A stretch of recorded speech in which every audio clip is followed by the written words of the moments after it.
Hihihitar, hengalkanlah. Boleh tidak menghantam ustadz Wahabi yang sudah banyak menyesatkan anak-anak muda kita? Jawabannya jelas gak boleh. Ustadz-ustadz sesat itu harus dihantam, harus diingatkan.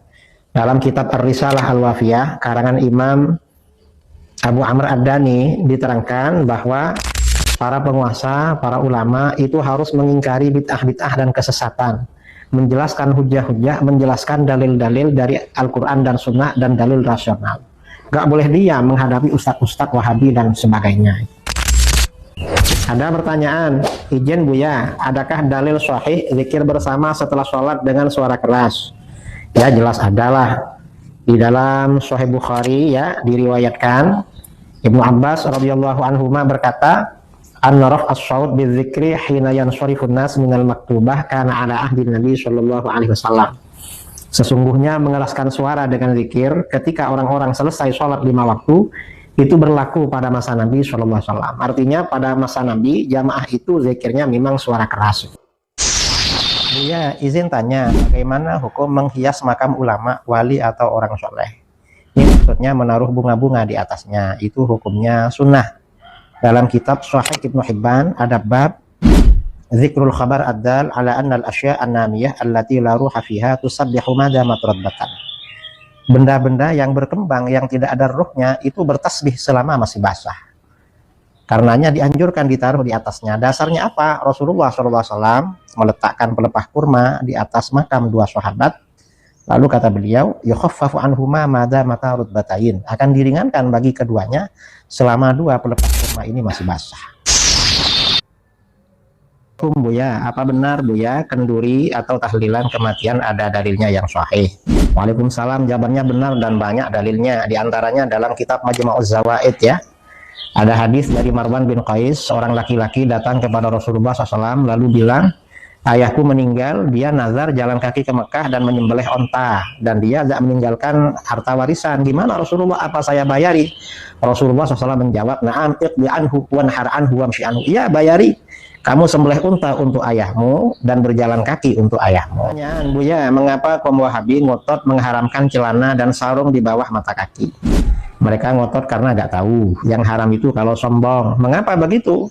Dalam Sunan Abi Dawud ada riwayat ya, Ikrimah melihat Ibnu Abbas memakai sarung bagian depannya itu sampai di atas telapak kaki, di belakangnya terangkat dari tumit, artinya akan di bawah mata kaki. Ketika ditanya oleh Ikrimah, di mata taziru hadil izrah, mengapa anda bersarung seperti ini? Lalu kata Ibnu Abbas, ra'aitu Rasulullah SAW ya'taziruha. Aku melihat Rasulullah SAW sarung seperti ini.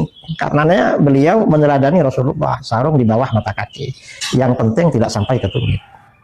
Ada pertanyaan, Buya, adakah riwayat dari Khulafaur Rasyidin yang membuat hidangan makanan kematian ada atau kenduri?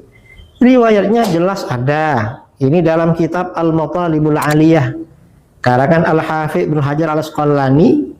Jadi ketika Sayyidina Umar bin Al-Khattab itu ditusuk oleh orang Majusi, beliau berwasiat agar orang-orang yang pergi takziah, datang takziah itu dikasih makan. Beliau termasuk Khulafaur Rasyidin dan tidak ada yang menentang wasiat beliau. Buya, agar semakin yakin bahwa bertawassul dengan makam para nabi dan para wali itu disyariatkan menurut Ahlus Sunnah wal Jamaah. Nah ini kalau ingin yakin ya, buka kitab Al-Muntazam fi Tarikhil Umam wal Muluk karangan Imam Ibnul Jauzi. Di situ ada riwayat setelah Ahmad bin Harab meninggal dapat 1 bulan, ada ulama bermimpi tanya pada beliau, ma fa'ala rabbika rabbuk, kamu diapakan oleh Tuhan? Lalu beliau menjawab, aku diampuni dan dapat di atas ampunan. Aku bertanya, apa di atas ampunan? Kata beliau, aqramani bi ayyastajiba da'awatil muslimin idza tawassalu bi qabri. Allah memuliakan aku dengan mengabulkan doa kaum muslimin apabila mereka bertawassul dengan kuburanku. Dan ini dibenarkan oleh para ulama termasuk Imam Ibnul Jauzi karena sesuai dengan manhaj Ahlus Sunnah wal Jamaah, bertawassul dengan kuburan orang. Ada pertanyaan, Buya, ingin lebih mantap lagi tentang bertabarruk dengan makam orang saleh menurut manhaj salaf. Oke, ini dalam kitab Ma'rifatus Sahabah karangan Imam Abu Nuaim Al-Asbahani. Beliau meriwayatkan dari Imam Abu Bakar bin Abi Asim yang berkata, Aku melihat sekelompok ulama dan orang-orang utama apabila mereka ada hajat datang ke makamnya sahabat Thalhah bin Ubaidillah, lalu mengucapkan salam pada beliau, lalu berdoa di sampingnya, maka dia sebentar lagi tahu kalau doanya dikabulkan. Lalu kata Nabi Asim, ulama salaf ini, guru-guru kami bercerita pada kami bahwa orang-orang sebelum mereka melakukan hal itu juga, bertabarruk di makam Sayyidina Thalhah bin Ubaidillah. Ini amalan ulama salaf. Ada pertanyaan, Buya, kata Wahabi hadis-hadis tentang nazar bersedekah kok bisa menjadi dalil kenduri kematian? Ya karena memang bisa. Imam Ibnu Qayyim al-Jauziyah dalam kitab Ar-Ruh, beliau panutan Wahabi. Ketika menulis bab sampainya pahala sedekah kepada orang yang meninggal, hadis terakhir yang disampaikan justru hadis Abdullah bin Amr bahwa As bin Wa'il pada masa jahiliyah bernazar menyembelih 100 ekor unta.